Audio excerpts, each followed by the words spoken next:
Kain, naandun na lunch. Kahit yung tanghalian mo lang ga. So, late na ako magtanghalian. 2:30 na. Kararating lang namin malis kasi kami. So, nabutan kami ng ulan. So, ngayon lang ako nagkain. So, meron naman niluto yung biyanan ko na sa ano, yung sinabaw naman. So, parang nagsawa na ako. Parang bit ko magluto ng lumpia kasi meron pa akong natirang lumpia.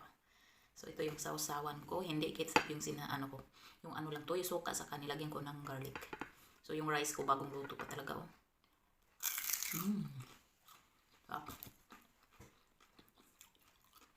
Kamay ako ng hugas na ako.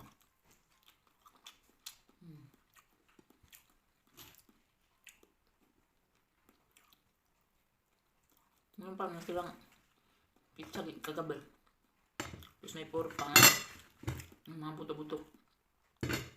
Pero gusto ko maglumpia. Ito mo lang yung kainin ko. Wala lang sa Pinas. Yung ano, sinurilit din. Yung makain nakapatong ng paa.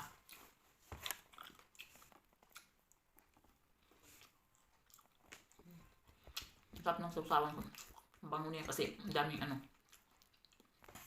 Ang dami ko nilagay na bawang.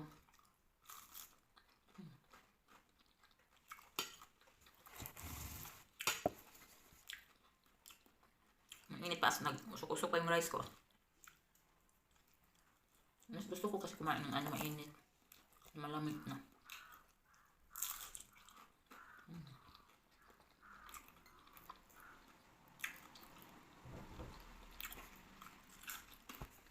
Tila pa to yung birthday ni Anna so marami kasi so binigyan niya ako.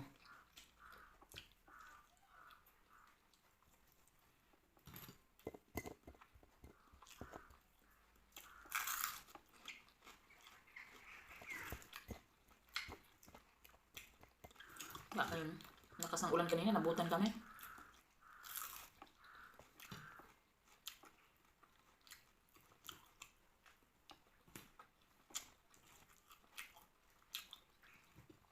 Nag-ready kasi ako ng mga ano ko.